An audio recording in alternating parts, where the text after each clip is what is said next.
with Gorgeous George and Go. This is what we doing while we do it, baby. We rollin'! Covering MMA from all over the world, this is the premier stop for all your combat sports needs. MMAjunkie Radio, the only show broadcasting live from the Mandalay Bay Resort and Casino in the fight capital of the world, Las Vegas, Nevada.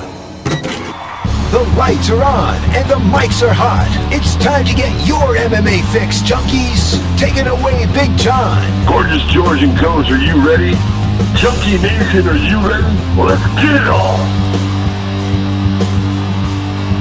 From the fight capital of the world, inside the beautiful Mandalay Bay Racing Sportsbook, you are listening to the MMA Junkie Radio Show, the only show that matters. I'm your host, Gorgeous George. With me, as always, is the devious and dastardly Goes, our ace co-host. To my left, it's the fight analyst, Dan Tom. Back east, producing Jumbo Josh, our special co-host for the day. Wow, he's got a lot of titles. He's a wrestling coach. He's a submission grappler.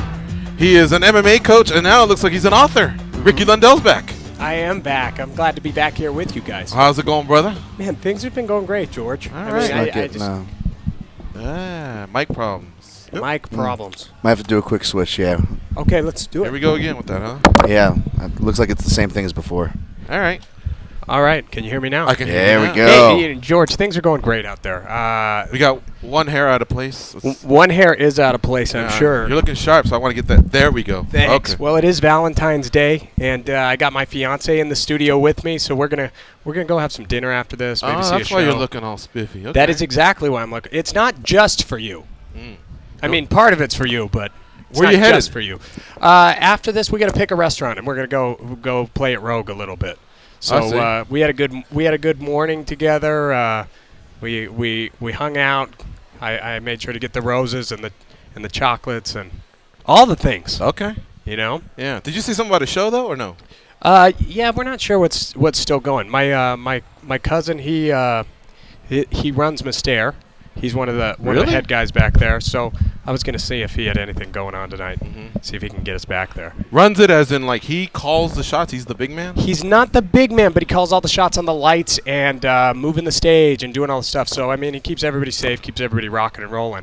So I could see you doing something like that. Has he ever tried to bring you aboard? You know what? He's talked to me the last few times that he thinks I could be in the show. You could. He thinks I have the abilities. There's no think to it. You can. I've seen you do it on Instagram. Uh-huh. I've seen you do it at Bishop Gorman. Yeah, I would like to do it. I asked him the other day. I said, hey, how do you get one of those apparatuses to actually practice? He said, man, these things are like privately built. They destroy them after they use them, like when they're done. So like the springboards and the poles and all of those things, they said they're like either owned by the actual practitioner, or if the studio owns them, they get rid of them so that they keep the competition down. So I gotta go through actually getting one. But I want to do that. You know the seesaw that they bounce, they do flips, they land back on the seesaw. Yeah. I would enjoy that. I think it would actually be really fun. You know, I didn't even know Cirque had a competitor. Do they, guys? I thought they were Coke. Is there a Pepsi out there? Well, because certain ones, like, isn't Larev owned by a different company or something? From what I understand, there's a couple different ones in town that still have gymnastics involved that aren't. Absinthe, I think, is another one that belongs to somebody else. Yeah, I see. They have some really. I mean, this show it's full of really really talented people. I mean, they all have different abilities, but I do believe I could do a lot of those things. I think so too. Yeah, thanks. All right, cool. Well, I hope you enjoy the rest of your Valentine's, and happy Valentine's Day to Junkie Nation. Hope you all have some people may have already had the day because we're a worldwide audience. So some of you may already be winding down or just getting ready to go out. Be safe out there. A lot of rain here in Vegas. I think SoCal's the same. That's where 80% of the people we know chill and reside. So, yeah, did you see that big black cloud out there? It was unbelievable. I mean it's coming in. You know, when we were driving in, there's 2 crashes on the freeway. I had to take Flamingo all the way down. I mean, it is bad out there right now. Yeah, man, I couldn't believe it. I looked, and it passed us, but it was just a big, heavy, dark, gray cloud, and it looked like maybe downtown Vegas was about to just get splashed hard. Yeah. Las Vegas is very flat, and it's just not built for rain. So when it does rain, it's awful. Yeah, and a lot of people live down there inside the tunnels, from what I understand, in Las Vegas. You've seen they have those, huh, on Yeah, YouTube? they have those big rain tunnels here, and people live in them. And so when the water hits, I mean, people get flushed out of those tunnels. Their beds are like on crates. In fact, one of the spots that you can go in there, like I've seen people say, I'm now going to do a documentary, you know, on the tunnels of Vegas. Why is it always a British guy? I don't know. But one of them was near the stadium because I remember him, like the way he was talking, you could just see Mandalay Bay in the background. Right. Now, the stadium hadn't been built yet. This was like 3 years ago that I was watching it. And I was like, really? And it was like in that area, he just kind of went into an area where all of a sudden he was in some tunnels. And when they looked out for rain, that's what they would do is they'd use like milk crates and then their beds are on top of it for that rainy day. Well, most people don't think that Vegas gets any rain. I mean, even when I was moving here, I didn't think it got much rain. But when I got here, you see trash cans going down the road sometimes. You see cars can be sliding. I mean, it's really, You know really what gets hit intense when it hard rains. is the link. Right, Gus? Is Yeah. that what used to be Imperial Palace?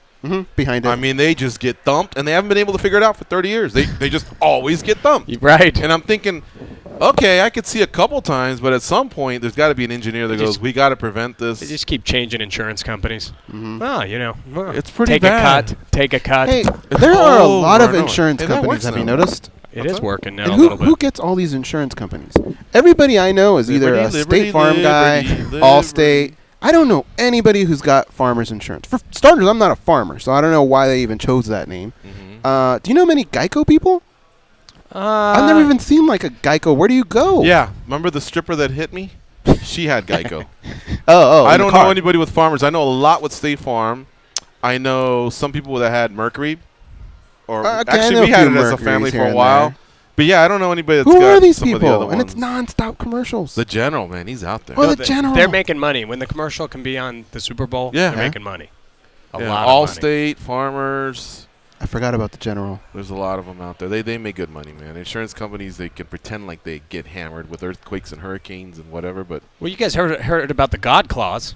Have you guys heard about that inside no, insurance? what's that? So if it's a natural disaster, it's the God Clause. It's and then the act of God, right? Or yeah, something the like that? act of God. And they won't so cover it? They will not cover it. Come on. You're out. Really? It's not an think, accident. There's got to be 100%. It's hail, act right? of Like God. hail is one of them. Hail, it dents your whole car. Yeah. Oh, sorry, we can't do anything about That's an act of God, huh? it. That's an. He wanted So wouldn't that you be hail better to off hit your saying- car. Wouldn't you be better off saying I was pulling up and some kids threw rocks from a Absolutely. third-story building? I mean, there you go. absolutely. There's your You'd act have of to God. lie straight up, but it's not. I mean, they're lying to you. Can't you just take them to court and just sit around and go, when's this God witness showing up? I think I got this one. Your witness didn't show up. That's what they would do. Yeah. It is really rough out there with the insurance companies. Because I couldn't swear. a tree like fall onto your car in a storm, and that would be act of God, right? Act of God. If it comes down to too much money, it is definitely an act But of the God. act of God can be covered. The act of God is not covered. You sure? That's when you get jacked. I could see myself going, it's $100 a month, but we don't cover the act of God. Then you come back to me and go, I want the act of God. Then I go, well, then it's $120. But there's got to be a price. There needs to be a price. It's like a bet, maybe. There's got to be. You know, if you parlay it, then we'll cover it. Yeah. Yeah, it's a deep game. I mean, insurance, they're making money. I got a buddy named Gabe who his let me see if I can get this straight. He walked in and the ground was just soaked. And I guess his water heater busted. He went to I guess I better be careful, a company Yeah. who said, sorry, we don't cover it. And it had to do something with just your condo association. And he went, oh, are you kidding me? And he paid $7,000. He had to do it again. No. So then, yeah, he had to pay out of his own my pocket. God. So then he went back after it was done, and it happened again. But no, sorry. He went to the insurance company and said, now can I get whatever supplemental coverage I need to cover this? And they said, yes. It was another water damage, but this time it wasn't the water heater. It was something else, and they still were able to play an ace up their sleeve. Sorry, we can't because of. There's And they always gave him a that again. because I mean, of. he was livid, you know, and this same thing. He had Well, to now do that's it. a pre-existing condition. Can't help you. Finally, the third time, because it happened to him, I think, a third time, and this time he was covered. But can you believe that, guys? That's A third time. a third time. And I go, bro, what's the deal? And he goes, I don't know. I mean, he owns the condo, so it's not like you can. You'd have to sell They it. got a waterbed? I don't know. Why does it get so many things going on? I'll in have this to give me a place? refresher, but it was like about 15 years ago, and I was like, you got to be joking me, man. Yeah. Do you want to hear a waterbed story? You know I do. I don't even know if I think I've told him this. This is a 70s When we were story? kids, he had a waterbed. We had twin beds, but his was a waterbed. And one time I accidentally popped it. Okay? Yes. But I didn't say nothing. So when he went to bed, because it was just a little leak.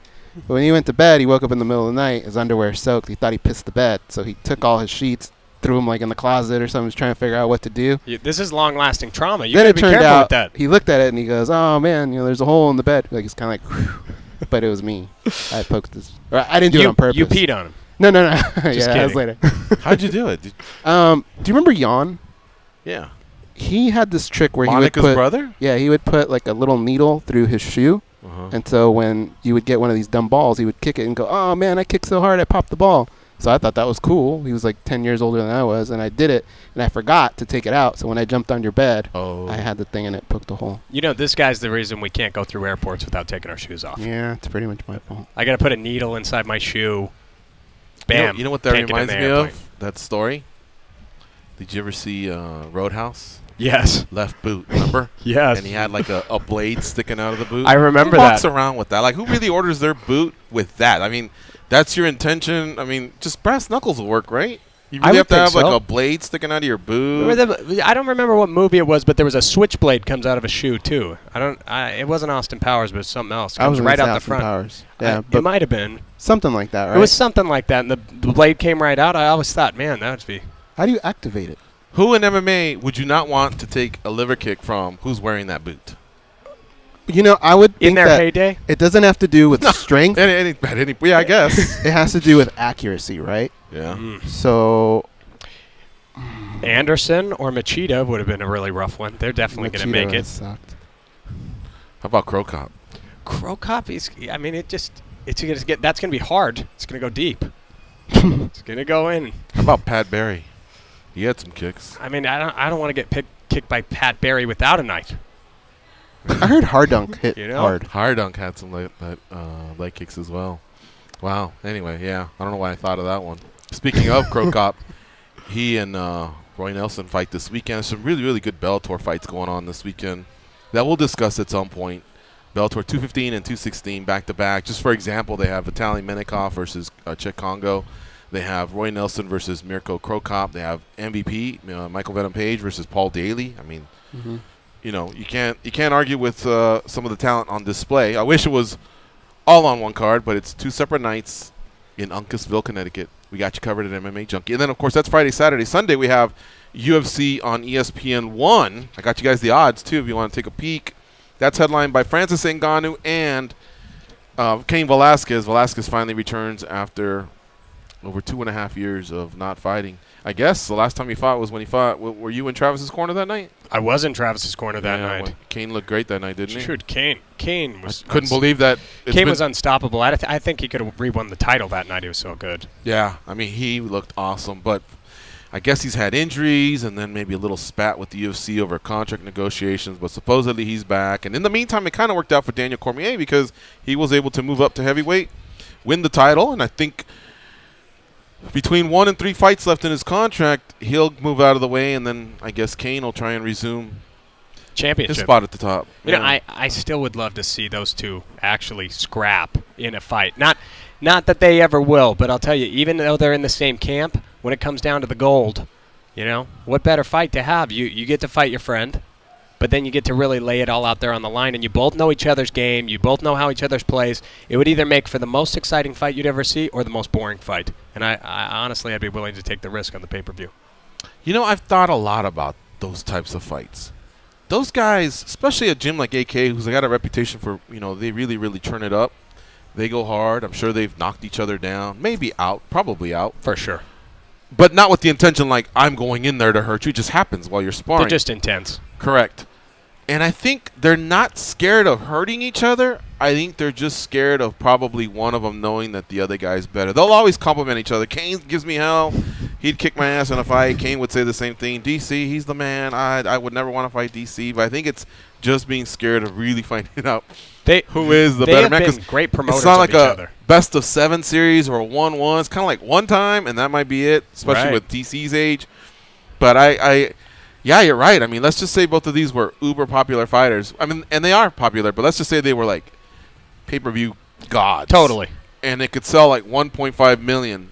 I wonder if they would seriously consider going, you want to do this? Let's just do it. And I think it would be so exciting. Hug it Daniel out. Cormier, he controls his career so tightly that it'd be very hard to ever see it, but it would be awesome.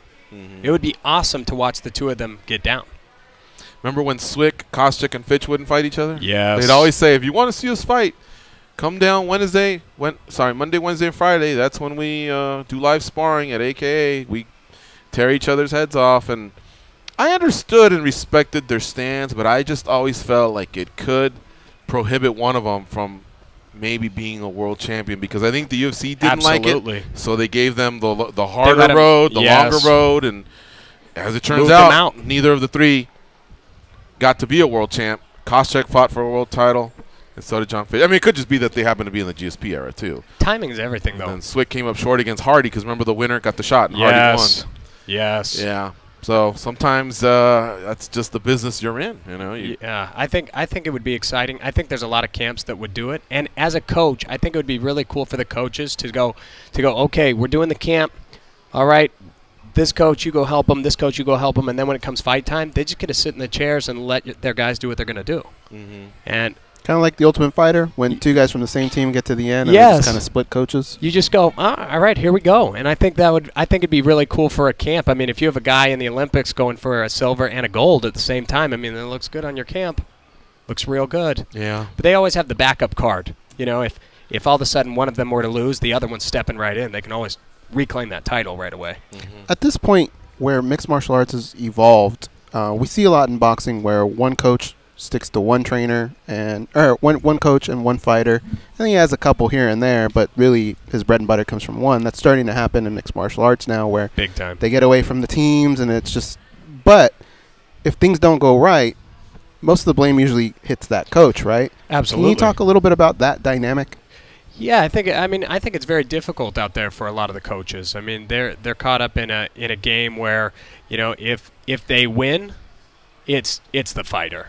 No matter what. It doesn't matter who it is, what drills have been done, what's going on. I mean, it's the genetics, it's the talent, it's what he's done. But if they lose, you know, they're looking for that scapegoat to make sure they get another career fight. And the game's set up that way. I mean, there's no complaints. You know, you step into the game as a coach, you know that's what's going to go on. But the truth is, they got to look at Dana and say, when Dana says, why the hell did you mess that up? And he goes, it was him. Oh, okay, if you get rid of him, I'll give you another fight. Boom, you could move in. Now, he's not going to say it like that ever, but that's kind of how the system is set up. And it's hard because there are certain lessons down the road for these guys, and I wish I could tell every fighter in the world, and I'm talking every fighter who's not working with me, period.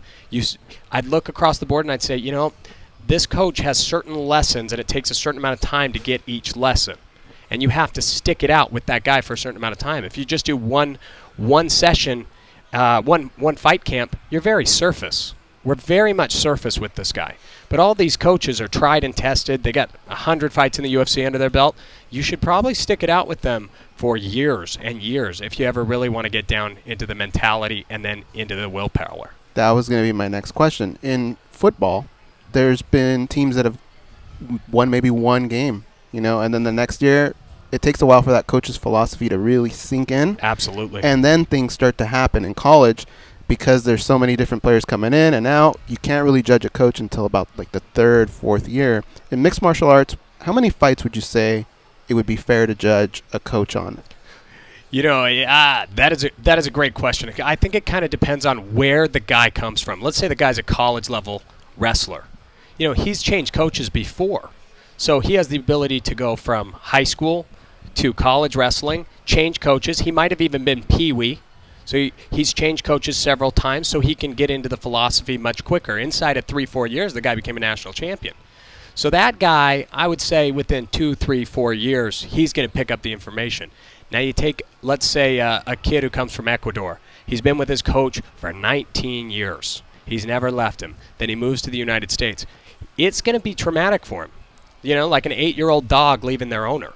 They're going to be confused, not know how to be around, not know about this new mentality. Maybe they'll misplace it and think the guy's angry with them when he's really just trying to help them. It could be vice versa. He thinks he's happy with him when really the guy's just trying to give him, he's not really happy with him. So it takes time to get to know somebody, and it takes time to know that their heart's in the right place and they're really working with you. But I would say it comes down to how long the guy has been in the game and how many times he's been able to change coaches successfully. That's very important. Have you gotten any of these guys that just have that raw talent? And I'll give you an example, right? Yes. We've had lots of fighters where we ask them, if you were to talk to your high school classmates and tell them you're a fighter, what would they say? And they'd say, a lot of them would say, yeah, that makes sense. He was kind of like that in high school. And then there's some people, like a Michael Chandler, who just signed a big fight. He's going to be fighting Patricio Freire, champ versus champ. That's a kid that really wasn't like a big fighter. He was a wrestler, but he never really thought he could do it. And then he started doing it. He just was kind of a natural fit. Yes. Have you come across some of those guys that's just a natural fit? Man, I've come across them on different levels, really different levels. One athlete that I've come across just this year, he's on my wrestling team. I'm not going to drop his name on here just because he's underage and in high school, but I'll tell you, he could fight. This kid could go to the UFC one day. He's naturally just a mugger. He likes to hit guys and take them down hard. He's not out there trying to be smooth. I mean, he is hoping to get in a fight. And I haven't had one match this whole season. Had over 25 matches. Not one match didn't have blood time over 2 minutes in the match. And I mean, this kid just gets down. Blood time? Blood time. So in wrestling, let's say two kids are wrestling with one another. You cross face them, you hit them hard with a collar tie. They shoot a shot and you block with your head. You might cut their face or cut their eye open or break their nose and blood's coming out. If that happens, you have 5 minutes total of blood time to stop the bleeding and get back out there on the mat. Well, this kid has blood time every match. Every match. The ref has to go, stop, there's too much blood on the mat. I need somebody to clean it up and clean up the kid. So that's an example, and I think that's a mindset. He has a mindset where he enjoys to go out there and get into the thunder a little bit. What was the? Is he making the others bleed, or he's bleeding? Oh, they're all bleeding. Okay. They're all bleeding, and I mean, is he dirty? They're not dirty whatsoever. Okay. Just the match's intensity is where a lot of people's match intensity, they're thinking and trying to make a setup, and it's sitting inside of a certain beat pattern. His is more like heavy metal. It's explosive and it's rough and it's intense. I mean, when he pulls hard. When he hits hard. What year is he? He's a junior. He's 145 pounds, and he squats over 300 pounds. Has he already picked your brain a little bit about MMA? He has. He's a jiu-jitsu kid. Started in jiu-jitsu, came in, now he's wrestling. And in jiu-jitsu, a lot of time it's all slow moving. This kid likes to get down. So I see guys like that. What was the old champion's name? He beat Evan Tanner, lost to Anderson Silva. He was the biology. Rich Franklin. Rich Franklin. I mean, who would have thought Rich Franklin become champion of the world? Math teacher. Math teacher. Yeah. I mean, he'll be here soon. Will he? Yeah. Oh, man. He's going to come to the studio. He's an animal. Yeah. He was an animal, and he's a great example of that. Just somebody who has just raw talent. He liked to get down, and he acts in the moment. And I think that's probably the most important part of fighting is you may have all the weaponry, you may have all the stuff, but do you have the balls to pull the trigger when the time is right? Yes? No. Is your season over? My season is over, and how'd it go? Dude, season went great. Actually, all my kids outperformed what I ever thought they'd do. This last year, a couple of my kids, they ended up being. I have an All-American. I have an All-American in college. I don't know if you remember. I was training a girl named Allison Pettix. She ended up going to former national champions, and now she's an All-American. Frank Mir's daughter's on my team. She just won the state title for women. Mm-hmm. Bunch of kids went to state. Bunch of kids. Are there a lot of women programs? There are not a lot of women programs. But there are some women-strong teams. So you end up with several women fighting inside of a weight category, but they might come from the same team, like what we were talking about with AKA. So some are just women programs and some fight with the men. That's right. Okay. That's right. And in your case, mine fight with the men. Okay. Oh wow. I like to get them out there and have them fight with the men. So now, when Mir's the daughter is a state champion, where boys were involved as well. No, she is a state champion over all the women. However, I make sure she fights the men. So she goes out there and she wrestles the guys, and that's a whole that's a whole different game when you start to get into the 150 weight category. I mean, hell yeah. it's strong, and she's a little tank. I mean, she gets out there, she wrestles hard, so she's getting down. Wow, that's cool to hear all that. Yeah, it's really cool. I mean, it's good. I keep hearing about how talented she is, and that her destiny is to be an She is. MMA fighter. Like, if you ask her, what do you want to be when you grow? An MMA fighter. There's none of this like nurse or. No, she's playing executive. contact sports.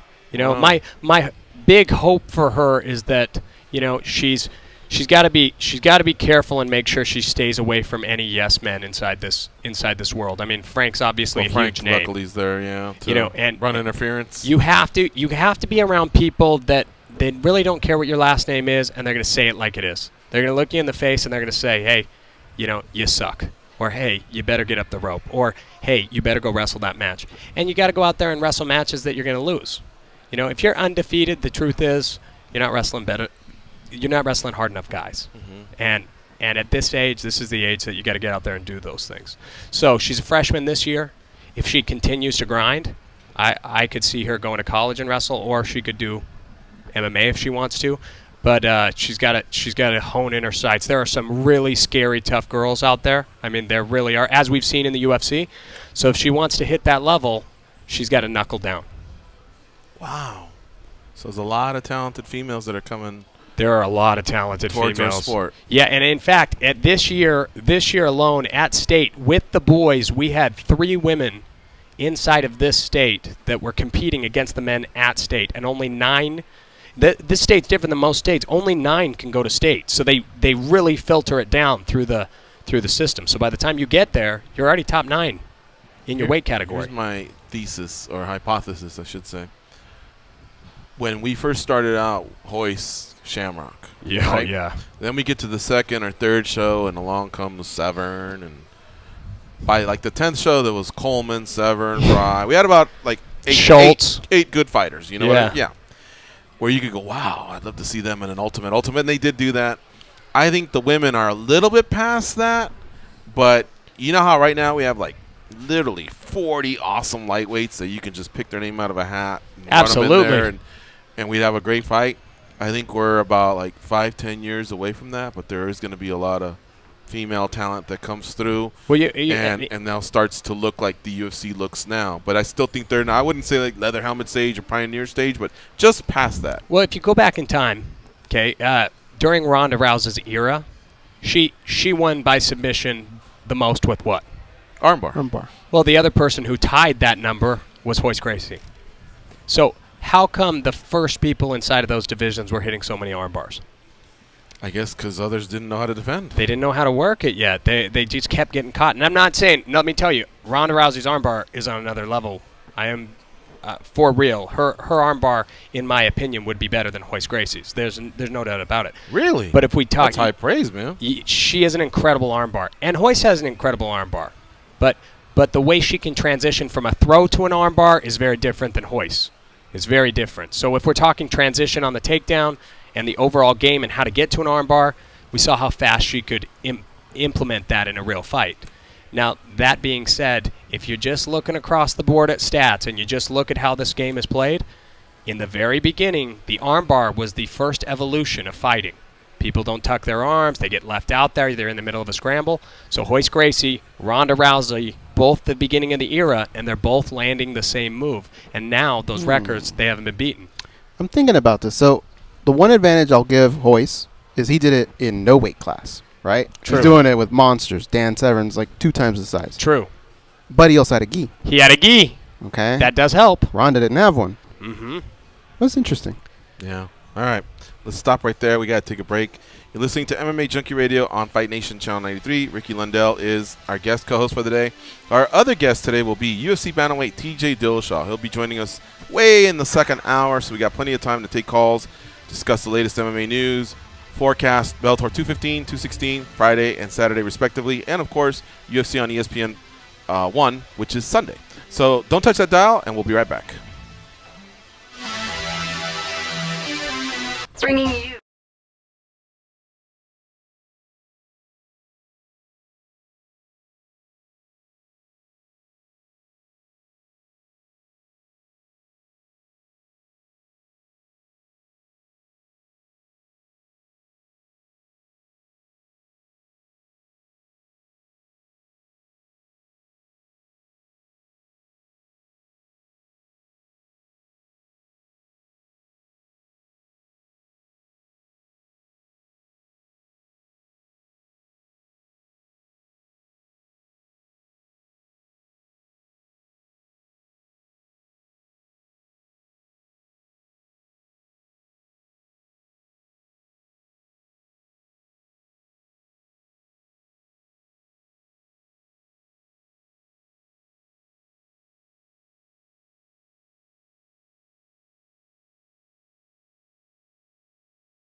This jam in a minute. Damn! Tell your boss to reschedule that meeting. Call your wife and tell her lunch is off. It's time for more MMA Junkie Radio with Gorgeous George and Goes. The Gander RV Duel at Daytona is the final qualifying event for NASCAR's biggest race, the Daytona 500. And it's underway now on Channel 90. Find out how the field will stack up for the Great American Race tonight on SiriusXM NASCAR Radio. Again, that's Channel 90. All right, our special co-host for the day is Ricky Lundell. And what an interesting chat there when we kind of mentioned how Ronda replicated a little bit of what Hoist did. Yeah, and gender-wise. Pretty cool to really think about that. You know, similar records, similar domination. Just the other day, I got a little bit wowed by Israel Adesanya saying, "Hey, if the main event falls off and the champ was supposed to get pay-per-view points, what happens to that money? Like the UFC holds on to that money." He was saying maybe we should be compensated, we being him and Anderson Silva. And I swear I sat there and I go, why have I never thought of that? Why have I not even heard of that?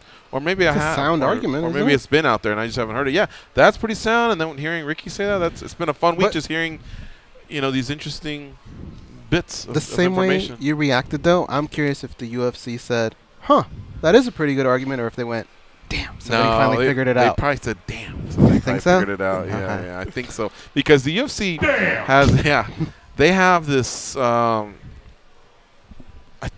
think it's $1.65 million is what it takes to put on a show. Average. And this was about a 5-year ago fact that somebody told me.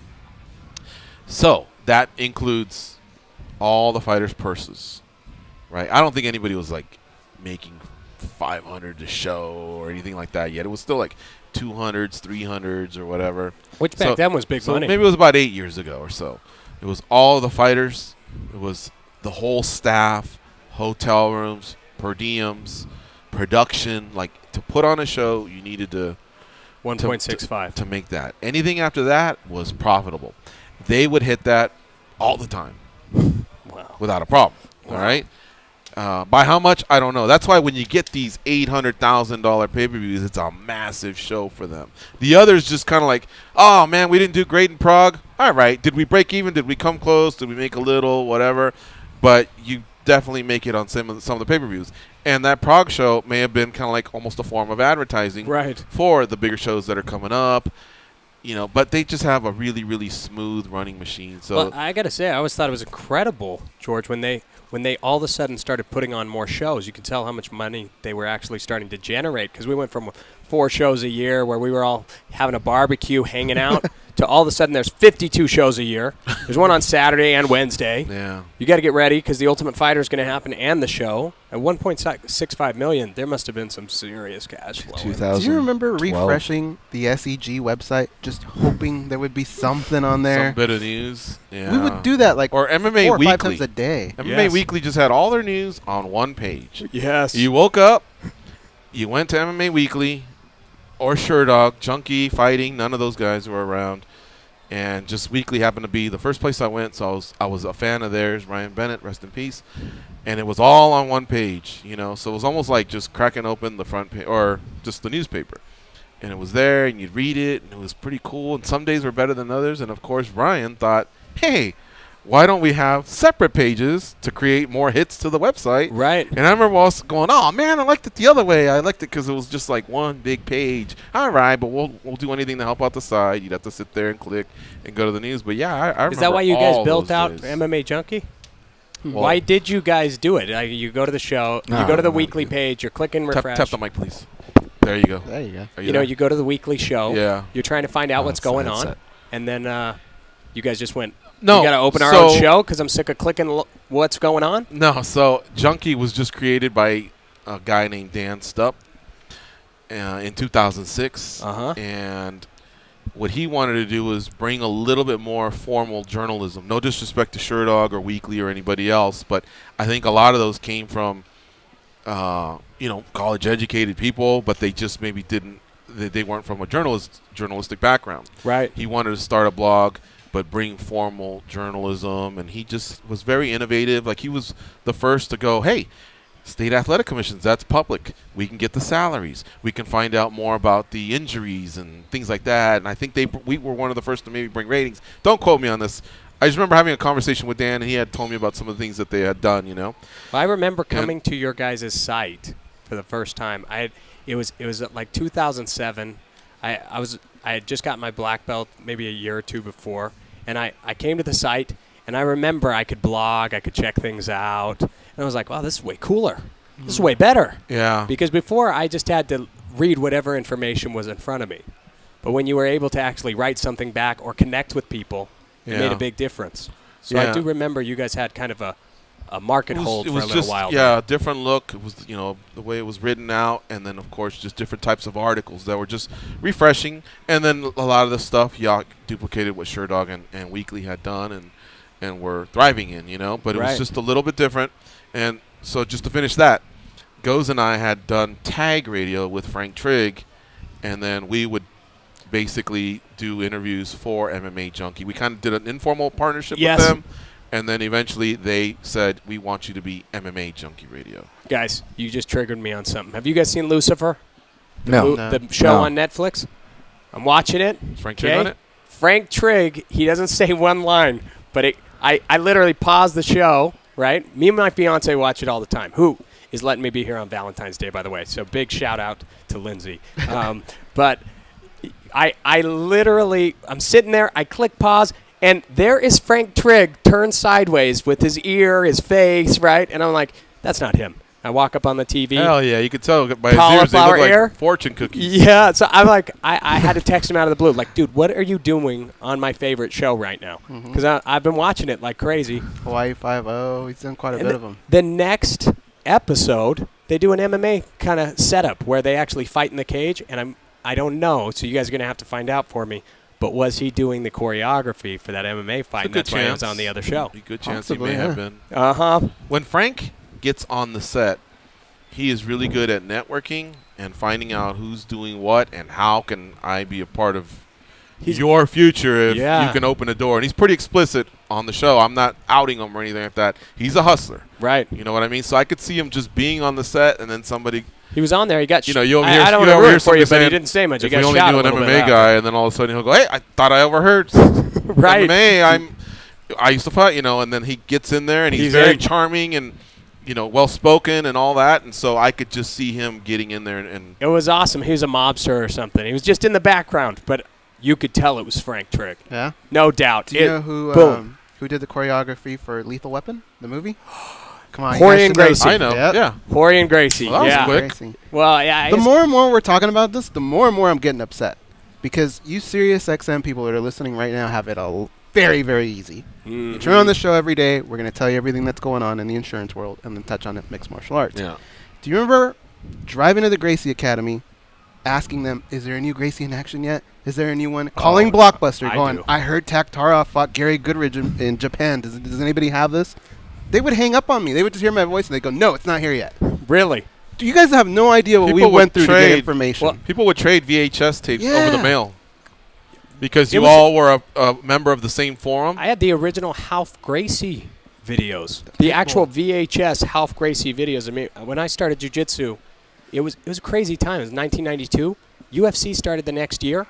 All of a sudden, the Gracies were like jumping into all these action videos, and I was just a little kid like, wow, I saw that guy on TV. Wow, I saw that guy on TV. And they're just like right there on the mat in front of me. It was a crazy time period, and there was a very small group. It was very small. Now, like you said earlier, the 145ers, you could literally point at anyone and be like, wow, they're really good.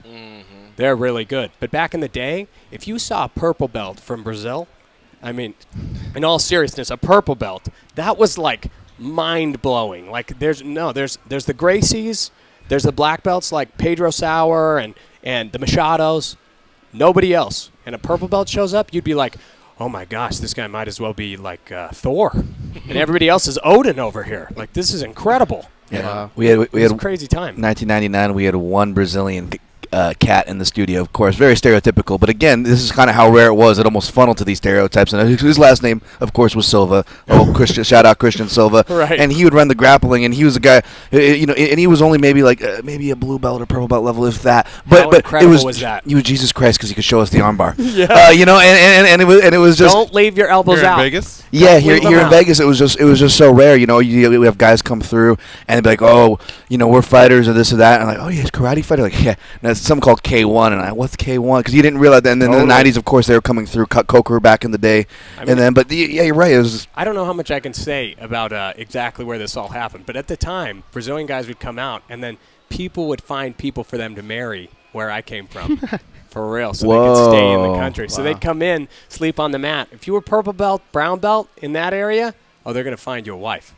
It was going to happen because they wanted you here. It was like when Dave Schultz and Mark Schultz were smuggling the Russians into the country so they could prepare for Yargin. I mean, it was a crazy time where it was like, we need training, and it's in another country. We don't have YouTube. We don't have streaming. Wow. How are we going to get the info? Wow. Got to get them here. And I would come in. And Hell, in '92 there was no internet. Or, there was. Barely. But, yeah. If you had a 52K modem, you were rocking. Oh, yeah. You just had to hope nobody picked up the phone. Oh, it took an hour for my song to download. Somebody pick up the That phone on me. Worst. I probably did it to him. He did it back to me. Him and I would wait until you had like a long email to a girl or something, and then you lift it up, and then you hear somebody go, America Online's locking up. We were AOLers. Floppy disk like once a month. And we were AOLers. You guys are right. This is a different time. It is. If you just joined MMA, you don't know what it was like. Even fighters. Okay, when I first moved here, I remember, so we would do the show. We're still doing it with Frank Trigg. Yes. And after the show, I'd go, well, what are you doing? And I'm waiting to find out where we're going to train tonight. What does that mean? Because I'm waiting for Frank Mir to call. Oh, okay, Frank Mir calls. Yes. Marvin Eastman said we're going to JSEC today. And that's how they would figure out where they're going. Like, they had no idea. They'd have to ask for, like, certain places in the gym to do their thing. It was crazy. There was a time period where you literally had to go to a wrestling room. There's no other way. There's no wrestling coach at an MMA school. You had to go to a wrestling room. Then you had to go to a jiu-jitsu school. And you train in gi, just so you know. In America, you train in gi. There's no gi going on. And if you did train no gi, you were one of those footlock guys, I bet. And that was not okay. That was dirty. In some schools, still dirty, right? Yeah. But, I mean, that was a big deal. And then if you wanted to box, you had to go to a boxing gym. If you want to do Muay Thai, you got to go to a Muay Thai gym. And we do not cross-pollinate. It was not okay. It was a different time period. I remember this true story, I was going into wrestling, okay, and I go in. When I first met the Sandersons, I tried to get on the wrestling team. They turned me down flat because I was just a jiu-jitsu guy. And they were like, no way. It wasn't until I won the World Team Trials that they were like, we want you on our team. We want to come back out. And I had met them because I tried to even get a tryout, and they said no. So they watched me at the World Team Trials with their guys, and then they brought me out. And the vice versa, I tried to get wrestlers to come into the school. Oh, man, that was not okay. You didn't bring wrestlers in the school. If a wrestler came in the school, you would hear something like, hey, take it easy on him. And they'd click like that, and that meant you got to jack him. Oh, man. Green light. Green light. Real quick, we got to take a break. It's the second break of the first hour. Remember, in the second hour, we do have UFC Bantamweight TJ Dillashaw coming up. So don't touch that dial. We'll be right back. Kind of fun going down memory lane. There's also some news out there. There's a big fight that Bellator is just broken. It's Bellator 221. I'll tell you about that when we come back. So stay close. Don't touch that dial. MMA Junkie Radio on Fight Nation.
Tell her lunch is off. It's time for more MMA Junkie Radio with Gorgeous George and Goes.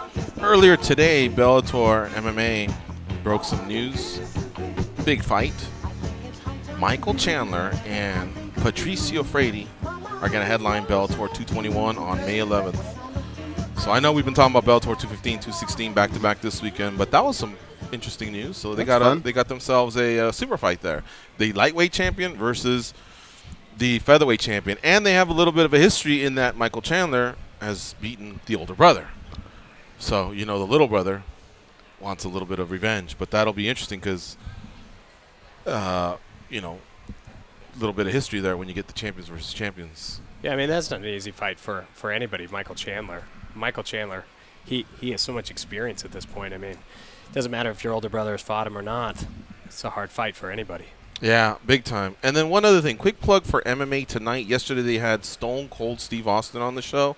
So remember, you can download any of the shows, or, well, sorry, what I meant to say is, yeah, I guess that's what I'm saying. On the SiriusXM app, commercial-free and in HD quality, all of our shows are available that are on the channel. Busted Open, Luke Thomas Show, MMA Junkie, MMA Tonight, At the Fights. They're all there, again, HD quality and commercial-free. And you should check out Stone Cold Steve Austin. Get his MMA on, man. That guy, that was a great interview. Follows the sport. Like, you know, he wasn't just picking at, you know, boy, that Ronda's tough, huh? I mean, he was actually talking about Israel Adesanya and just, you know, a lot of the other fighters, a lot of the news in our sport, and we have some cuts that I want you guys to hear. But I'm going to save those for the second hour. I want to clean up a little bit of the first hour. George, you can't mention Stone Cold. It's wrestling. This is MMA. Well, let me talk about how I'd let someone spit in my mouth for a hundred. Oh, sorry, that was the last show. Yeah. Last show was good. They're coming at him a little bit. Really? Man, Stone Cold. Stone Cold was awesome. He's a legend in combat sports. Dan, you had a question, an armbar question? Did you get that over with Rick here? We kind of covered it during the break, but I was going to add to that because we were you were originally talking about a couple of things. I had some opinions saved up. I got to say that I think the ladies are passing the Chuck Liddell, Tito Ortiz drama era where we're kind of heading in a tough one. I think that's where we're about, and I think we're past the ultimate. Okay. Giving credit there. I don't think we're, quite seeing, it caught up, and that's not, it all sounds mean or disheartening or discrediting, and I don't mean it that way, but I just wanted to weigh that in. I think they're a little bit further from there. And another topic, Ghost told me we're going to actually save for tomorrow, so I'll wait for that with the Hagler and Hearns, which if you guys read my article of the year article I did for MMA Junkie, you should already know, because I actually wrote about that fight and compared it to a fight that happened last year. The Hagler and Hearns fight that we would use for mixed martial arts. Got it. So it's got to have a stoppage. It can't go all the way to the distance, and it has to have two pretty meaningful fighters. We're gonna do that tomorrow.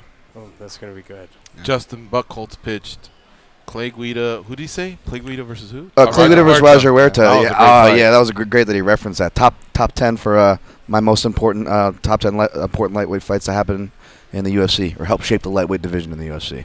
That's one of them. Since we got a couple seconds, Josh, if you can be Johnny on the spot. On the Stone Cold Steve Austin cuts, can you play number 6 for me, please?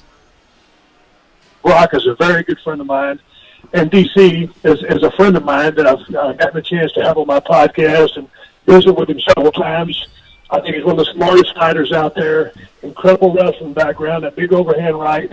His fight IQ is through the roof.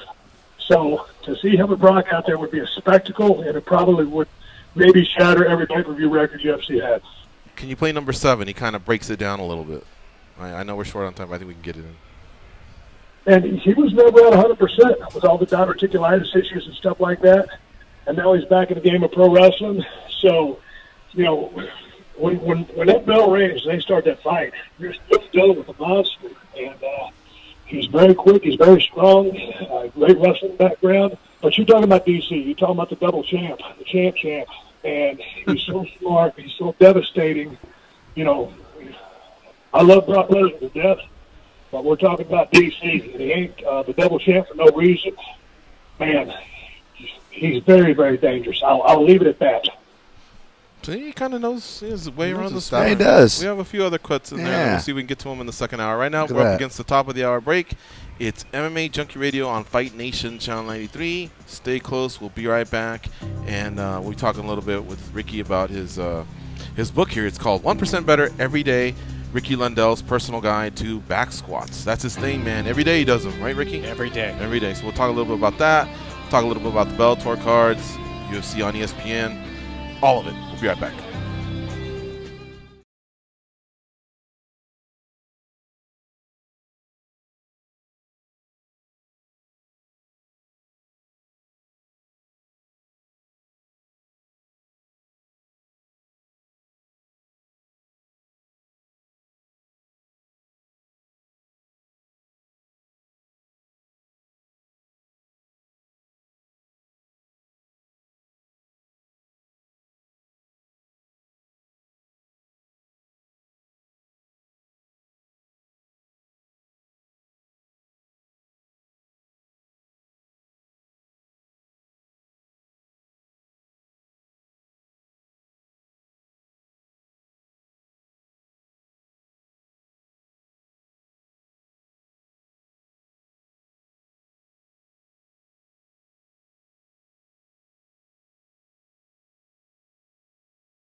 They are the stretch marks on the underbelly of the MMA community. But hey, stretch marks are the new tats. They are Gorgeous George and Goes.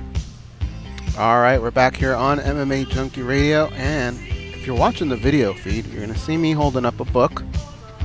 That is Brad Pitt. I'm just kidding. That's Ricky Lundell. Yeah. He's posing there. 1% better every day. Ricky Lundell's personal guide to back squats. Ricky, when did the idea for this start, and how long did it take you from the moment you thought about it to the moment you completed it? So you know, it's a strange situation how I even got to back squats. Now I've already been competing. I'd retired. I've been coaching UFC. I'd been working in a lot of areas. This book captivates really my whole story, from the beginning to where I got to squatting, and I ended up here in this city.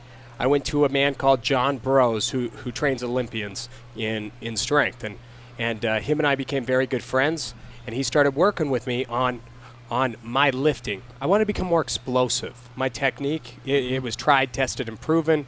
I'd competed for Team USA. I'd wrestled for Cale Sanderson. I'd earned my own gold medals, and I thought, you know, how can I get better? And I was always trying to tell guys, I mean, in all truth, how I got to the place I got to. And I about a decade ago, I was talking about getting 1% better every day. Not some explosive, you know, you gotta give it 110% today. You gotta do this, you gotta do that. You gotta just get a little bit better every single day. And I went to this man, John Burroughs, and he's standing there with me, and I say, hey, you know, I want to do something outrageous. You know, I want to lift 500 pounds. I want to be able to squat 500 pounds. And he goes, you're absolutely going to be able to squat 500 pounds. It's not going to be an issue. He goes, but you know what you're going to have to do? And I was like, what? Tell me what to do, because I'll do it. I need something to get better. Like I needed something for me. And he goes, you're gonna have to lift every single day. No break. No break. No days when off. we say every day, we mean our show's every day, Monday through Friday. You mean Monday through Sunday, right? Monday through Monday. Wow. And through the gym, I was going to the gym 13 times a week. I was lifting legs 13 times a week, and I was doing front squats, back squats, cleans, and snatches.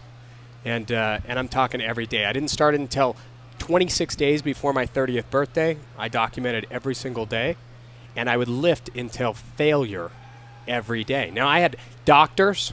I had people who were in the fitness industry, and everybody. This is not possible. You can't do this.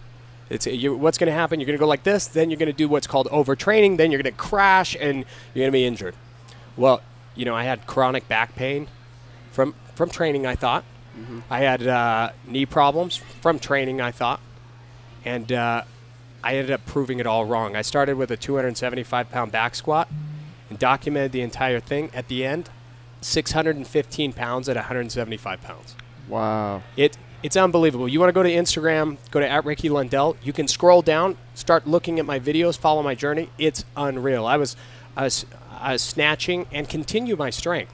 My strength has never gone away. It's been unbelievable. I mean, I fluctuate, and it talks about it in the book, but I fluctuate up and down on my strength. So one day I could, squat 440. The next day I could squat 200. But your body could only do what your body could do. But then I started developing these different mentalities. It talks about it in this book. And I started understanding why I was able to compete at such a high level at such a young age, because I had a mentality also. And only when your physical body breaks down can you get into the mental side of going to the gym. Oh, man, I'm so sore. I just, you know what, I can't do it. You know what? I'm going to do it. I made a commitment. I'm going to do it. Now when you break into that, then you start to break into the part where we all get excited when we watch Rocky, where it's about willpower, where you get into the part where the physical side and the emotional side are gone. Well, how do you continue to keep moving? How do you keep going? What do you do? Well, you have to have willpower at that point. And what happened was, because I was lifting every single day, every day to max, I would not stop until the bar dropped behind me. So I would go 275. The next day, I tried to do 276. And over the course of 500 days, my numbers kept going like this. Yeah. And then I reached all-time highs. So now I wrote this book. It disproves a lot of the training that is out there now. And this book talks about, and there's going to be a lot of people listening to this, and they're going to say, no, I heard squatting blows out your knees. I heard it hurts your back. I've heard that. Yeah, I've heard those things too. My knees were trashed. I was checking out a surgeon. We were talking about fixing them. Well, what had actually happened was there was degeneration, because you're not going down and using the full muscle. So there was nothing protecting my knee joint. It was just the joint. Well, when you go all the way down and you come all the way up, what ends up happening is you start to develop muscles around your knees, and it protects them. And same thing in your hips. Well, that also connects to your back. And one of the biggest things I'm going to give it to everybody. It'll help you. If you have mid-back problems, okay, those back problems, if you have problems right in the center of your back and they won't go away, it's some kind of chronic, it's always aching, well, it's because your arms are forward all the time. And you're stretching out your rhomboids, and your erectors have never been worked out. And there's only one way to work out the erectors. And kind of funny word here, you got to stay erect. Okay, yeah. You got to stay erect, and the only way to be like a human being, we grew to stand up. So now you got to take strength and get stronger at standing up. Well, that will build your erectors, which in modern day society, our arms are always forward. We do everything. We type. We look. This position that I'm stuck in right here, right? This is probably not great. Being loaded forward. It's horrible. Terrible. It's horrible. And there's only one way to get your shoulder blades to pull back, and that's with your erectors. Your erectors have to pull that back. I didn't discover this, guys, until way deep into being a black belt. After college wrestling, after doing everything that I'd done, I finally found this, and it changed my life. My pain is gone. I feel terrible when I don't lift to max. Wow. So I'm doing the math here. You can squat all three of us. Correct. Yeah. Correct. And do you know how insane that sounds? It sounds insane. How much do you weigh right now? 175? 175.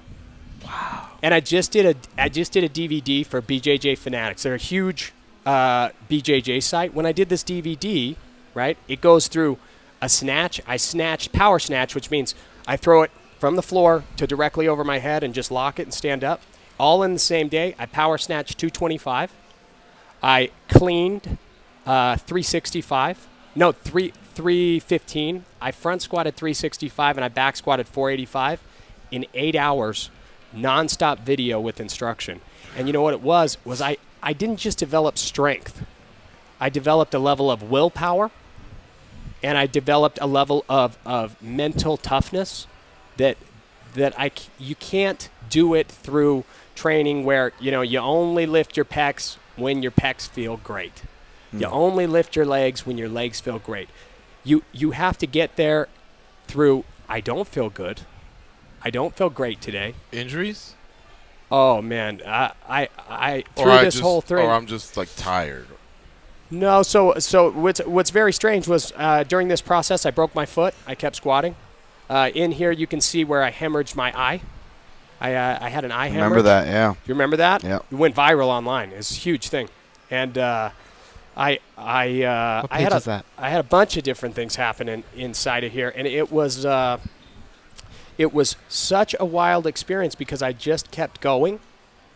I was monitored by an eye doctor at the same time, and I just kept going, and my numbers just kept going up. And, you know, you got to consult your doctor. You got to go through whatever. I mean, I'm not saying if you have some kind of heart arrhythmia that everything's going to work out for you. I'm not saying that. But I do have athletic ability, and I've been doing things for a very long time. This took me to a level that is so extreme that it's hard to explain to anybody. My flexibility is at an all-time high. It's not powerlifting either. It's Olympic lifting. And through this whole process, I got divorced. My brother had just died. So I'm not immune to, like, bad things going on in my life. I still had shit things going on, you know, crappy days. But I made sure I did it. I ran the whole wrestling season. I'd lift in any town. I'd do whatever I had to do to make sure I could max that day. Your team travels? Like, yeah. I mean, outside of Vegas? Yeah, we're a national program, so we go all over the place. Okay. I mean, we have kids that compete in Virginia. DC's bragging California. that he's got a national program as well. So are you guys like? We've never fought him. No. No, I mean, But maybe Gilroy we just High haven't. School, you've heard of them, or? I've heard of them because of DC. Okay. But I'm sure they're good. If DC's coaching him, I'm sure he's good. I will tell you, it takes a lot of time to be a head coach. So I don't know how much time he's spending in the room or his assistants are spending in the room because it takes a long, long time. This is one of the pictures of what happened to my back through this squatting process. It was. You see that thing? It's Wow. wild.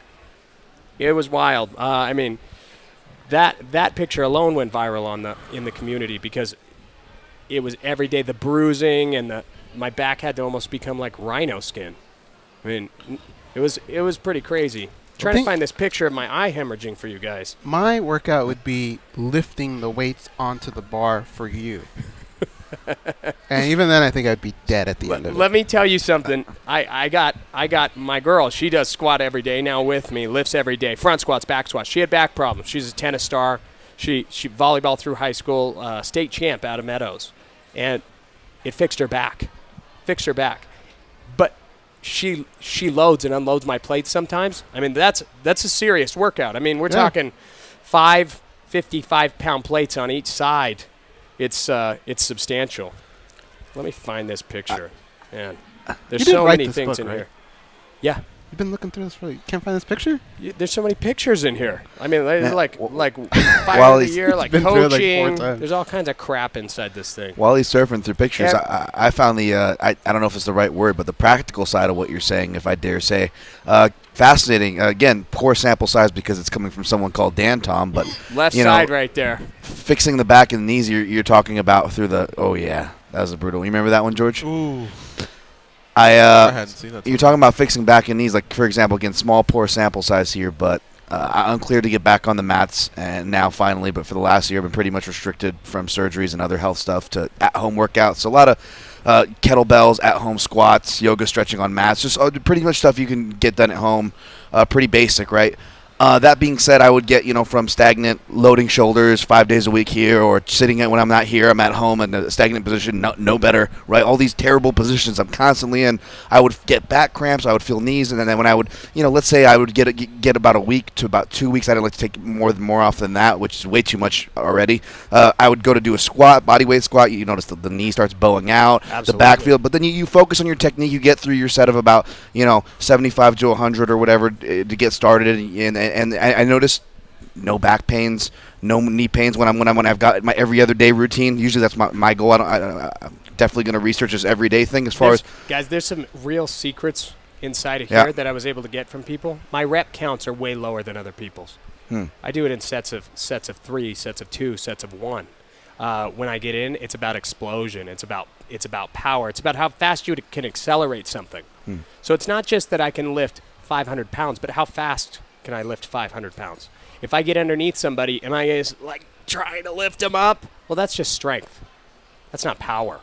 My goal is to do 450 pounds, 3 reps in under 5 seconds. That's when I know I'm very powerful. So if I get in on somebody's leg, they go in the air. And it doesn't matter if it's Brock Lesnar. He's only 300 pounds. You know, when you front squat over 400, 300 isn't that much. Andre the Giant. Wow. Andre the Giant. I mean, what he weighed, it was like 540 or something. It was something crazy. They always 6'7". padded it a little bit, but yeah, I think it was It's crazy. 470. But you could lift him, and it's it's not just me. I have other friends in town who lift with me who can do these numbers. So it's not outrageous, Right. And they do it every day.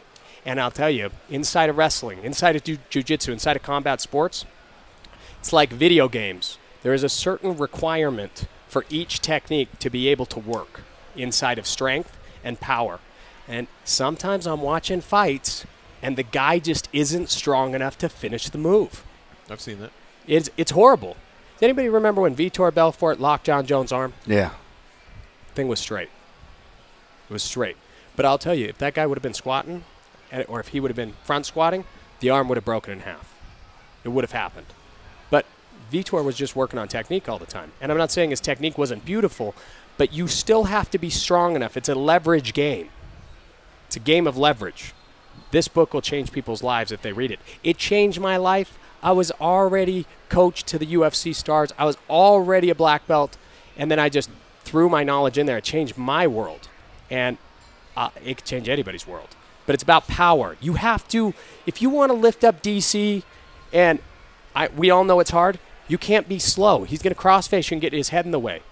When you grab it, you got to be able to accelerate his weight at a certain speed for it to actually work. And you know why a lot of jiu-jitsu guys can't finish takedowns?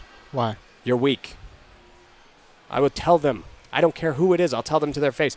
Their back can't stay erect. They don't have the muscle capacity. Their chest isn't up. They can't lift. They don't have the leg strength. And they're like, I wonder why I can't get the takedown. Huh. Their butt comes up before their hips go in. There's a huge difference between them and a Michael Chandler. Look at his body. Look at their body. Look at the back development. It's different. So any jiu-jitsu guys out there listening, I will tell you, this will help you. It's not all your answers, but it'll help you. Have you talked to fighters who've done that? I know, for example, Frank Neer incorporated through different parts of his career, I think, Olympic lifting. I want to say George, though I may be just throwing his name because he sounds like you'd experiment with that. George did an incredible job of making sure he stayed explosive. You know, you guys already know I'm big into gymnastics, the movements. If you're better at moving your body, you're better at taking people down. You're better at getting in the right positions. You're better at exploding at the right time. George did a very good job of doing those things. I started this journey after me and Frank Mir parted ways as far as coaching was concerned. So Frank doesn't have these lessons. I learned these later. And these lessons, I will tell you, they would change guys' careers that are 40. I see guys, I have friends that start this in their 40s, and they clean 400 pounds, right? Under 200 pounds, they clean 400. This is not a steroid journey. This is not This is not a take extra supplements. This is like, it's a lifestyle. And to stay powerful, you got to do it every day. Your body's got to think you're going to fight a lion every day. And you know what happens? Your body changes to fight a lion every day. You know, look at different sports. You can see the development. Just look at the ESPN issue. Sports development. Look at the naked issues. You can see their bodies, how they've changed. It's because they do the same sport every day. And that's the truth. I know that people talk about overtraining, but I'll tell you, those are some lazy suckers, man. It's a great excuse to not go. Where can people pick up your book? Amazon, I may have missed that early when I stepped out for a second. Amazon.com. You can pick it up. It's $20. It's more about getting the information out there. I want to help people. I've spent a lot of time on this, and I saw I could help change the world as far as this is concerned. When you go back to Arnold Schwarzenegger's days, it's about getting big, you know, getting huge. But that's not about getting strong. And there's a difference. It's not about getting powerful. And I'm not talking about strongman stuff, and I'm not talking about just getting bigger and lifting more. I'm talking about staying small in your weight category and lifting more than everyone else. When you do that and you combine it with jiu-jitsu, wrestling, boxing, you add that to technique, leverage times more power, you get more results. And that's what this is about. It's about changing the world from the inside out. No more living in 1970 where we're just looking at what Arnold Schwarzenegger does. I love what he did. It was awesome. My dad used to read all his books. Watch the Tom Platt stuff, you know. But when I look at guys who can do more weight than the biggest guy I've ever seen over at Lifetime Fitness, I mean, way more, and they're 150 pounds. There's a different world out there, guys. We got to get involved. You ever mess with somebody like at a powerlifting gym, just kind of casually walk in and go, hey, can I mix it in with you here? You guys should have seen me at Lifetime the other day. And then the guy's like, yeah, sure, kid. They didn't have enough weights. At Lifetime? At Lifetime. They were just sliding on. Boom, boom, boom. And then all of a sudden, I had to go get more weights for my rack, and then they didn't fit on the bar because their weights aren't skinny enough. That's where I've gotten to in a power cycle. Wow. Where like people, I had a line of people with their phone watching me. No wraps, nothing, right? Just I got spandex tights on. I'm the weird Peter Pan guy, right? I got a 1% better shirt, and then all of a sudden you see my bar bending, and I'm doing reps with weight that you can't even put more on.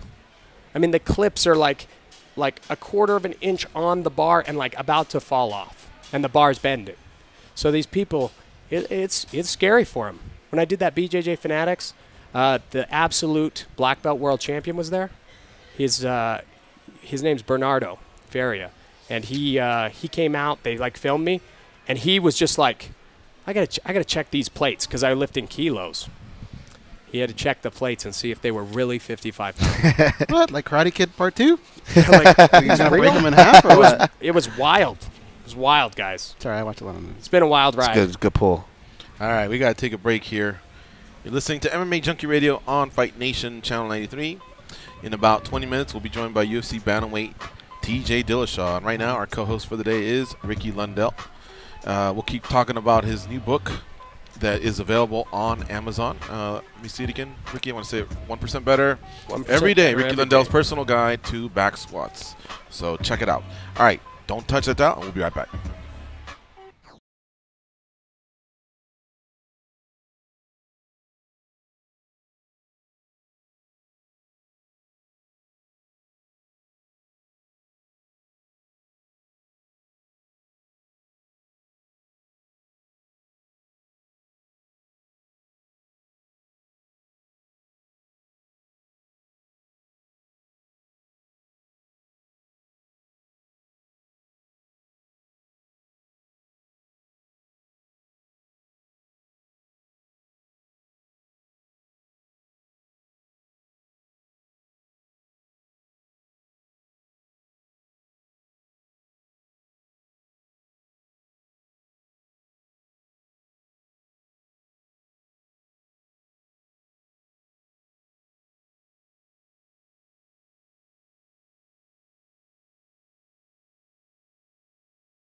Up, down, down, left, right, B-A, start. You told me that code would get rid of them! Yeah, well they're still here! Okay, but now they know I tried to kill them! Hold on, Mom. Here are George and Goes.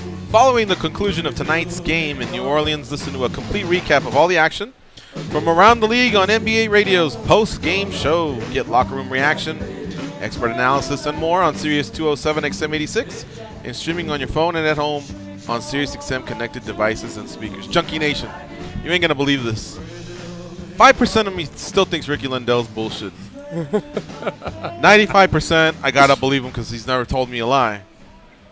But in the commercial break, I'm kind of giving him a sob story why I don't squat anymore. I used to do body squats, you know, just to kind of those days that I got lazy on the gym. I would do some push-ups and some squats, and then of course you all know I got injured, so I haven't really been tackling that too much. I'll ride the bike or do the, I think it's called the Aerodyne or whatever. Ricky Lundell just told us his 88-year-old grandmother does squats. Yes. He very casually said it too. Yeah. Diane is her name. And this is for real. For real. You ain't bullshit. I am not bullshitting you. Wow. Not only she does it, my mother does it every single day. My fiance does it. For some reason, the women around me are more interested in learning about how to squat correctly and doing it like for real, getting strong, than all the men. All the men already think they know how to lift. My grandmother read the book. She goes, I want to be able to do that. I think the benefits. How much can she squat? 60 pounds. Remember, she's like 88. I know. You know, and she probably weighs. You didn't hear her saying 100. that's it. Yeah, I mean, respect, man. That's amazing. She does it every single day, and she's like now a major believer in it. We're getting married in a hot air balloon, me and my fiance, and we're going up to get married. And you know who's marrying us? Here in Vegas? Who? Here in Vegas, and Travis Brown's going to do it. Really? Yeah. Ronda and Travis will come out. We're getting a hot air balloon. We're going to fly in the sky. All my family's coming. How many people go up in this balloon? 14. Oh, wow. 14 in this hot air balloon. It's a major hot air balloon. Is that 10 with Travis included, or how does that number even out? I told him he's got to be under 275. There's a weight limit for these hot air balloons. I was like, that number changes with him, you right? You just have less people, right? You could have less people. Yeah. Or, you know, you are standing in a basket. Well, my grandmother's Have coming. to be even too, right? The hot air balloon can fit 14 people or one Travis Brown. Dude, he is so big. He's just so big. As You a think he'll human fight being. again? You know, he just got surgery.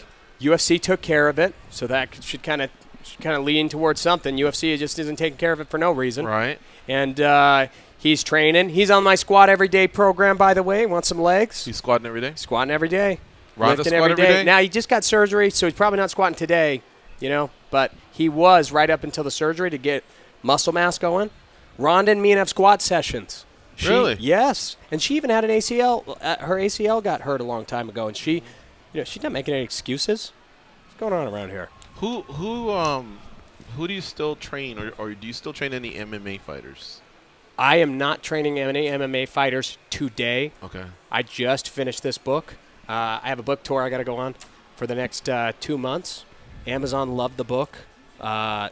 People think it's groundbreaking. It's going to change a lot of things for a lot of people. So I'm going to go do that for a couple months. Then I'm going to come back. Hopefully Travis will be ready to rock. Hopefully Condit will be ready to rock.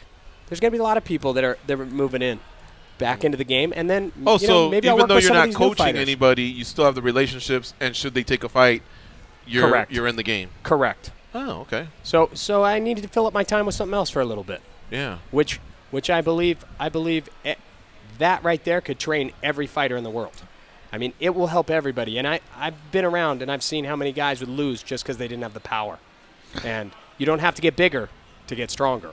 I don't know about that routine, but something you said earlier on when you kind of got into it, which took me by surprise, because from the outsider's perspective, you look like you've always been an athlete, but you talked about coming up doing martial arts like wrestling and jiu-jitsu before you even touched that, and I can relate to that part of it, doing different martial arts and even having amateur boxing and MMA fights before I even touched a weight, and I never thought twice about it. But then when I started doing actual strength and conditioning, maybe around 28 or so, especially entering my physical prime, it felt like literal steroids, or like I unlocked a magic button. Whether I was pushing off in my shadow boxing or in my shots or just driving, I felt so much more strength, and that was and a lot of it was different types of squats and different type of essential. Maybe not the same, not every day, but just that difference. I felt a huge difference. And Dan, let me put a caveat on this. I train and do jiu-jitsu as well every day. So it's not like I only am a weightlifter. Yeah. I did it for performance, not the other way. And certain moves have to be unlocked only by a certain amount of power. I can't say it enough. It has to happen. All right. We'll certainly come back to this, but right now we want to do our daily debate. So, Josh, if you will. The brothers Garcia seemingly can't agree on anything. Everybody knows it's duck season. Rabbit season. Duck season. Rabbit season. Whether it's food, Less filling. Tastes great. Less filling. Tastes great. gambling, Always bet on black. I like red. Black. Red. Black. Red. Black, dummy. or even social media. Instagram. Snapchat. Instagram. Snapchat. The same applies to the biggest stories in MMA. Time for MMA Junkie Radio's Daily Debate. All right, you want me to be a straight shooter, or you guys want some social media jargon? Social media. All right, here we Yeah, go. let's go. Today's hashtag daily debate question for the @MMA Junkie Radio team. Here we go. Between hashtag Bellator 215, hashtag Bellator 216, and hashtag UFC Phoenix, which fight are you looking forward to the most? Your choices are Mitrione versus Karatanov, Daly versus Page, Ngannou versus Velasquez, or other. But if you choose other, we'd like to know who it is. It's not a big secret, obviously. Let's start off with you, Dan. Man, I really want to be hipster here and give love to like Jimmy Rivera, Aljamain Sterling, or Kron Gracie, seeing him hit the UFC stage. But I guess I'll go with the obvious option, Daly versus Page. I feel like it kind of stands out as far as it's got a bit of not controversy, but there's rivalry, the proverbial bad blood, if you will. But it's a fun styles match. And I think it has a fun flexibility to the styles match as opposed to maybe a more classic striker versus grappler styles match that maybe play out one way or the other with full speed from the start of it, so to speak. So, yeah, I'll go with the welterweights. Goes? It's between two of them, and it's really, really tough. The one deciding factor for me is going to be bad blood. One of these fights has bad blood, and that one is Daly and Page. And I'm looking at it as there are 4 doors, and you can only walk in through one. I need to know what's going to happen in that ballroom. So I'm going through Daly and Page. Ricky Lundell. Ngannou Velasquez. I mean, you watch Velasquez in his fights. I mean, what he does, he'll open people up on the ground. You see the bloodiest fights you've ever seen, and he's just so relentless. And he hasn't been back in a little while. And then Ngannou, I mean, he'll send your head through the ceiling. Yeah. So Pack's heat. And I'll tell you, Velasquez got a chin on him. He's got a chin on him. So I'm excited about that. He does get hit. He does get hit. Well, you're right. But he gets through it. He's got that chin. He's got that south of the border chin that just you get hit hard and they just keep stepping forward. And I'll tell you, that's exciting to me. I want to see that go down. It's not just who's going to wrestle, who's going to hit. There's more going on than that. It's that's an exciting fight. You know, here's how I feel. It was Daly and Page all day for me, but just hearing you talk about it, I can't lie. The return of King Velasquez is exciting to me. And maybe because Ngannou just, he lost to Stipe, looked like crap against Derek Lewis, did come back versus Blades, but maybe I'm still holding on to a little bit of that. But no, I think he answered the question. He is back. He came back against Blades. This is a tough fight, and I do get excited usually for the heavyweight division, but I'm going to stick to it. You made it real close, Ricky Lundell, but I'm going to stick with Daly versus Page.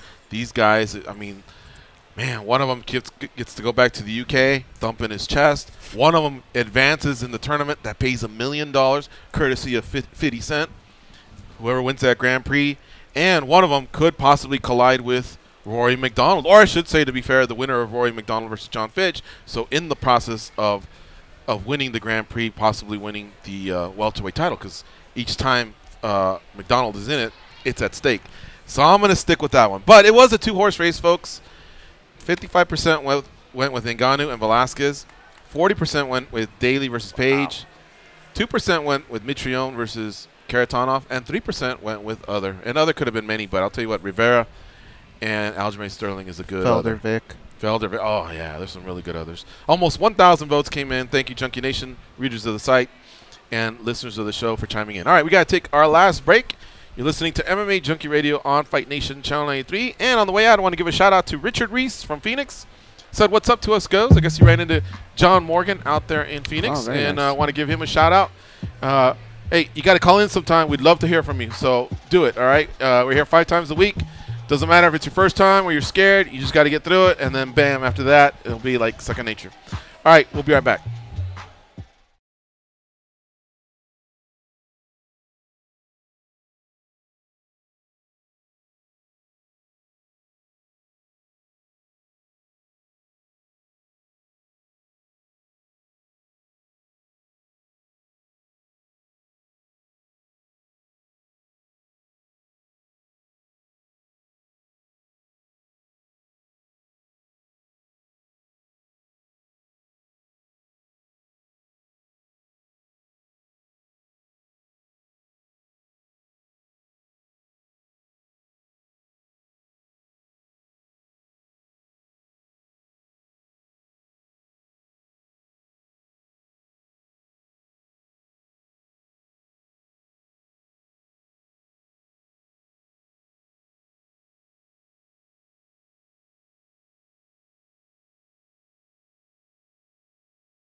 Blah, blah, blah. Here are those two dummies, George and Goes.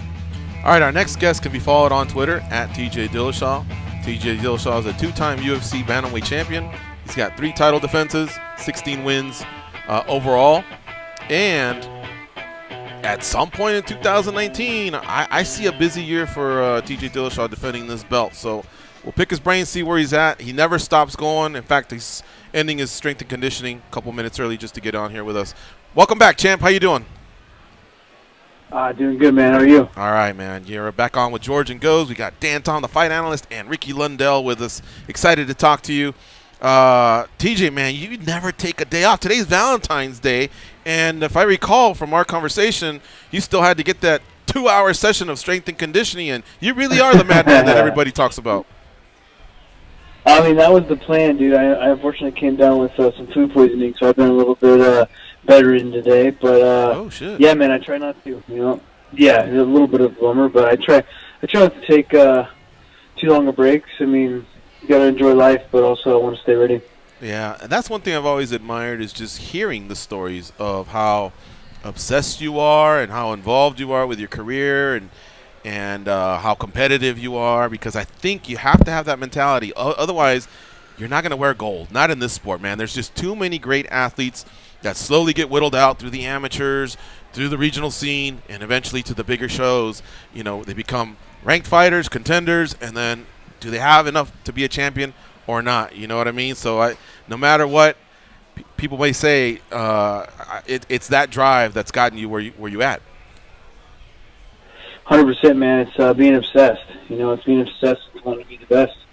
Yeah, I'm sure it's cost you holidays or family time or whatever. And what I wanted to ask you was, has your circle of friends or your family, has it ever caused any problems with them, or have they been able to respect the hustle and enjoy the ride, you know, being, I'm sure, a fan of yours, aside from being a relative or close friend? Yeah, man, I have a great support system, and obviously throughout my career, you whittle that down to the people you know that are around that really care about you and got your best well-being and heart, you know. But I have the best support system, especially with my direct family. I mean, my wife's been following me around since I was wrestling in college. She knows the drill. She knows how dedicated I am. I've been this way the whole time. If there's any way that I can get better, something I need to do, I'm going to be doing it. She understands that. Not only understands, but helps support that, you know. Always pressures me to take a little bit extra family time now that we have a 1-year-old. But for sure is behind me 100%. And then my family, dude, my parents, they've gone to every wrestling competition I've ever been involved in. They have pushed for me for all my goals. So obviously I'm addicted and getting better and obsessed with it, but I also have a great support team that helps me get that done. Your competitiveness, was it just you as a professional athlete, or like if somebody throws on a game of John Madden or FIFA or ping pong, are you like pretty intense there too? Yeah, it's everything. I maybe say a little bit less with everything else these days, but yeah, growing up, if me and my brother are playing Madden or whatever it may be, if he's beating me, you better watch out how he does the controller through. I'm like Happy Gilmore with the putter, you know. Definitely very, very competitive with everything it may be, if it's board games, whatever. You know, it's something that I don't know. I think my parents maybe just instilled it in me. Mm-hmm. My parents were always very competitive growing up with everything we did, and I have two brothers and a middle child, and an older and a younger brother that we've always competed against my whole life. So it's just something the way I've been raised, I think. I'm glad that you finally, and it wasn't just this last time, but over your career, I think you finally just said it, man. You know what? I'm kind of a sore loser. It's raw honesty, yeah. But I think there's a lot of us that are like that, where you just, you know, I mean, it's to different levels, obviously, but still, I think that's why a lot of people can just appreciate that a loss can sting, you know, and how much, you know, winning is also enjoyable for you. So I'm glad you've opened that part up, you know, rather than leave it at, oh, you know, it's competitive juices or this or that. Man, you know what? I'm just a sore loser. I liked hearing that. In TJ's defense, as far as losing goes, it's not like he's lost enough times to get good at it. Yeah, that's true. Yeah. All right. Yeah, it's definitely something. It's also one of those things too that you know, like how obsessed I am with being the best. That's going to help me drive that, and that's why I'm always focused on winning. You know, and when it don't happen, it's not the best feeling. You know, and especially with something that, you know, you feel yourself a little controversial, it's going to give you that extra edge to get pissed off, you know? So what were you thinking when Marlon Moraes beat Rafael Assunção? Did you already know, oh, now this guy's in the conversation? Because I know you really want a rematch with Henry Cejudo. So how are things starting to play out, as Dana White says? Have you, your manager, Dana White, Cejudo, are there talks going on? Which way is this thing leaning? Yeah, everything I've heard is going to be a rematch with Cejudo. I mean, that's what everyone wants. I know Cejudo wants it. I want it. I mean, Cejudo can't be happy with answering questions like about an early stoppage and this and that, you know, coming off a victory. So I'm sure he's never happy about it either. That's the fight for him to continue to build hype on his name. It's the fight that makes the most sense for me, with me talking about how controversial loss, and Dana White was pissed off as soon as it was over and couldn't run it back. So obviously I'm playing the waiting game and waiting to hear about it. I said I'll do it any weight. I don't really care. I just want the win back. So that's what I'm feeling next. But I didn't watch the Marlon Moraes since I'll fight, but I knew once I heard that he won, that, yeah, I didn't say something. I mean, he should be. He's doing his job. You know, he's trying to make attention around himself as well, too. So doing his job, that's for sure. Mm-hmm. All right, TJ Dillashaw, the UFC Bantamweight champion, joining us here on the hotline.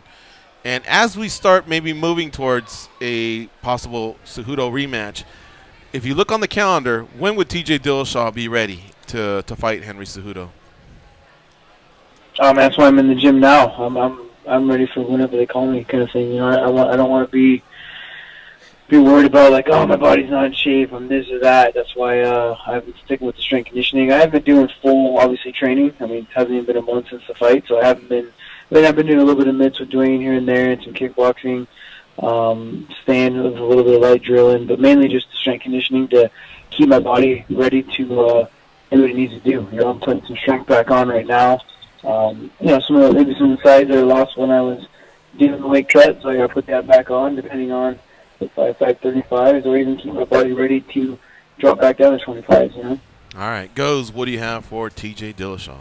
TJ, going back to that fight, did enough of it play out where you feel like in a rematch, different strategies need to be changed? Do you expect him to be different, or is it just kind of like a continuation of the first fight? I think a little bit of both. You know, he came out differently, and that was good with him, you know, but then it would have benefited me so much if the fight would have continued that way, which I feel, you know, with what I do actually well. So, you know, unfortunately, not enough was shown to be able to understand his complete game plan, but I think a little bit of both. I just can kind of continue where I see holes in his game and things that I can do, and I need to get just better at adapting to the change, which I feel like I've done good in the past, but just making sure that I'm able to adjust on the fly. Maybe my game plan needs to change, you know, kind of like what I did with Garbrandt the first time I fought him. You know, I need to switch up my timing and my game plan. So you got to be ready to be a different fighter every round if need be. George brought up the topic of being a sore loser, and I started thinking about something. If you guys fought again and you won that fight, it would bring you guys to 1-1. Would you feel good enough with the fact that you won the last one, or do you need to beat him twice? Well, I guess it always depends on how the fight goes down. I wouldn't have a problem beating him twice. I highly believe that I'm the better fighter in that matchup, so I would have no problem running back again too. But it just depends on how the clocks are shown. You know, I mean, if I go out there and just dominate on him, it's a different story. But I'd be more than happy to give him a second shot again too. So. Dan Tom, our fight analyst, what do you have for TJ Dillashaw, UFC Bantamweight champ? Hey TJ, I'm sure you're probably sick of breaking down the whole stoppage and the way it played out for your last time out. And I'm not going to ask you if it changed your opinion, because I like to think that fighters all seem to kind of have a real similar opinion on fight stoppages. But let me ask you, you know, when you see other stoppages, controversial or not, does it maybe, you know, change your outlook on it? For example, UFC 234 kind of had a talking point stoppage between Jimmy Crute and Sam Alvey. I guess, did you catch that, and did you have an opinion on that one, TJ?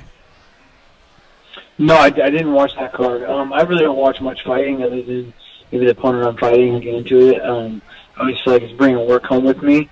But, you know, we signed on the dotted line. We decided to be professional fighters. I do agree they should protect the well-being of the fighters, but you got to let them be finished. You know, the ref shouldn't be the one deciding who's going to win or lose.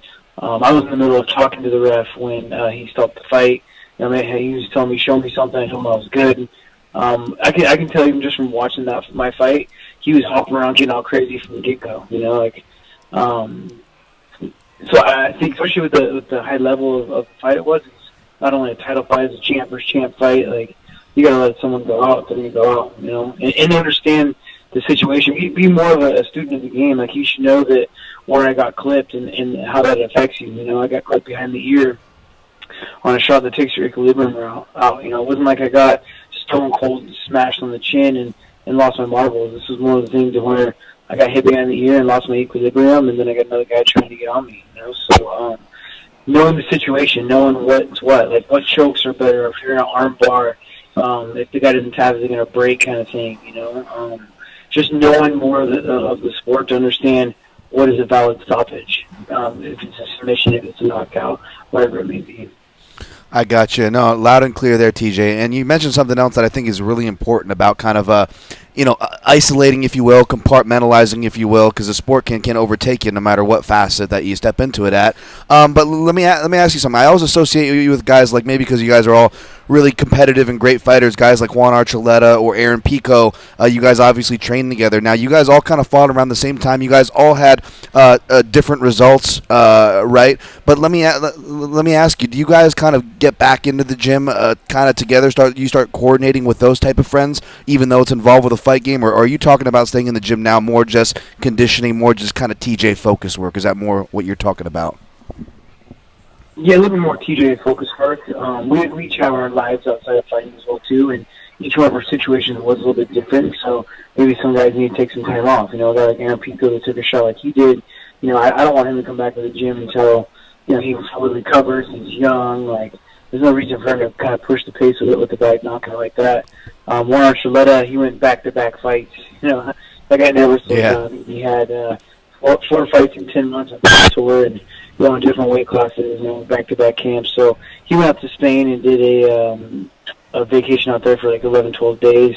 So far, my vacation's been here hitting the gym with Sam Calavita and get my mind right. The best way for me, if I were to just go and sit down and do nothing after a fight like that and not all to see all the questions and stuff, I'm kind of lose my mind. So where I get the most clear-minded is when I'm pushing myself hard.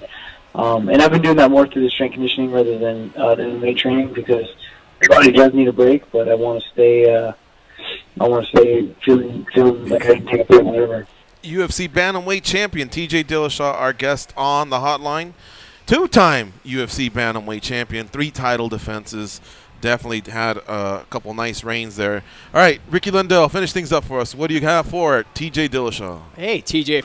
First off, man, it's been a long time since we were in the gym together. It's before you even put that belt around your waist, and I just want to tell you, on a personal level, I'm really, really happy about your success. It's been great to watch you just rocking and rolling. It's been really appreciate impressive. that. Yeah, I do have a question for you for the show.